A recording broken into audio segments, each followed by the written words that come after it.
ट्रेनों का हाल बुरा होता है, ट्रेनों में भीड़ होती है, जाने में कठिनाई, आने में कठिनाई।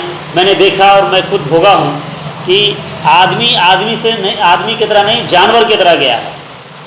रात का नींद हराम है। जहाँ गए हम लोग पूर्णिया या कटिहार, होटल नहीं उपलब्ध है, रहने की व्यवस्था नहीं है, स्टेशनों पे काटना है, गुजारना है। तो इस तरह से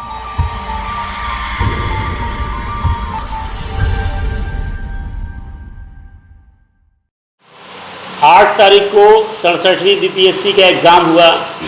ये एग्ज़ाम रद्द हो गया। सबसे पहले मैं ये मांग करूंगा कि आयोग के खिलाफ कार्रवाई हो, आयोग को सस्पेंड किया जाए। चूँकि रद्द का आखिर रद्द कैसे हो गया? रद्द होने का कारण तो यही होगा ना कि अंदर से कोई खबर बाहर आई, पेपर चोरी हुआ, क्वेश्चन पेपर चोरी हुई और वो लीक हो गया।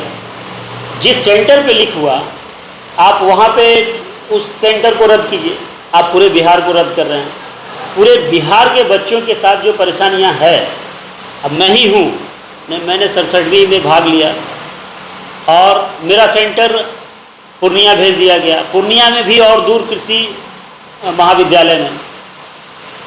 इस तरह से कोई लड़का कैमूर का है, कोई गया का है, कोई रोहतास का है, इस तरफ का कोई भभुआ का है।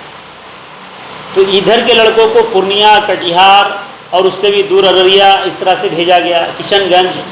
उधर के लड़कों को इधर भेजा गया, उत्तर के दक्षिण को, दक्षिण के उत्तर को। इस तरह से इतना दूर भेजने की क्या आवश्यकता थी आयोग को? अगर वो होम जिले में रखता या होम जिले के आसपास में 50 से 100 किलोमीटर की डिस्टेंस में देता तो क्या अर्थ था? अभ्यर्थियों को जाना भी आसानी होता, आना भी आसानी होता।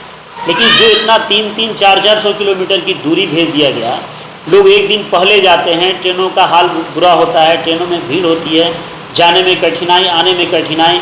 मैंने देखा और मैं खुद भोगा हूँ कि आदमी आदमी से नहीं, आदमी की तरह नहीं, जानवर की तरह गया है।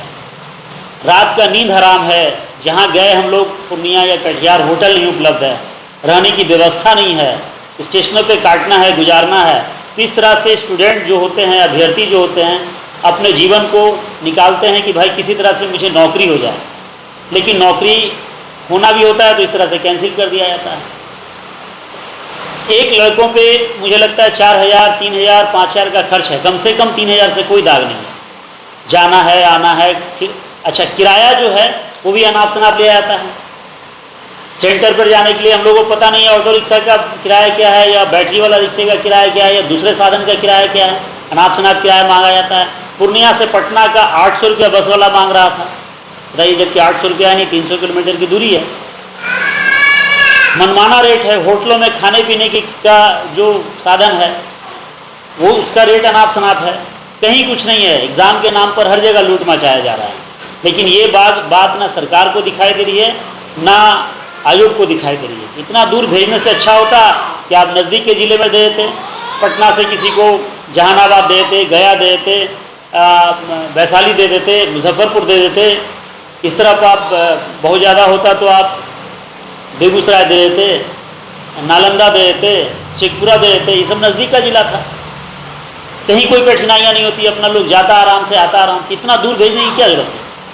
क्या मैं जानना चाहता हूँ कि आयोग आखिर इतना दूर क्यों भेजा? क्या इतना दूर भेजने से एग्ज़ाम सही होता? जब एग्ज़ाम सही होता तो फिर लीक क्यों हो गया?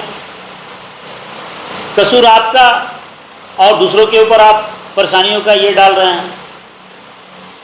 लड़कों का आयु निकल रहा है, उम्र नहीं बच रहा है उसके पास। आप हर साल हर दिन एक उसका उम्र बढ़ता जा रहा है।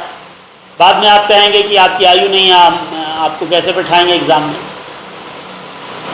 लड़के लोग शादी नहीं कर पा रहे हैं। बहुत सारी समस्याएं हैं एग्ज़ाम को लेकर के और नौकरी को लेकर के। आपके पास नौकरी नहीं है, कोई विकल्प नहीं है आपके पास। एक नौकरी देते भी हैं तो आप इस तरह से लोगों को परेशान करते हैं। कहीं कोई सुलभ साधन नहीं है, साधन की मनमानी। मैं सीधा आयोग के अगेंस्ट जा रहा हूँ। कल से परसों तक माननीय उच्च न्यायालय पटना में एक रीट पिटीशन करने जा रहा हूँ कि इस तरह से लोग नहीं करें। इस तरह से लोगों की परेशानियों को बचाना है। आप एग्ज़ाम लीजिए, आसपास के नज़दीक के ज़िले में दीजिए, या फिर आप बाहर के ज़िले में देते हैं तो क्यों देते हैं, स्पष्टीकरण दीजिए। नज़दीक के ज़िले में आप भेजिए लोगों को। और एग्ज़ाम कैंसिल हो गया उसके जिम्मेदार आप हैं। आपको सरकार को चाहिए कि आयोग को यहाँ पे सीधा सस्पेंड करना चाहिए। मैं परवेज अंसारी, पटना से।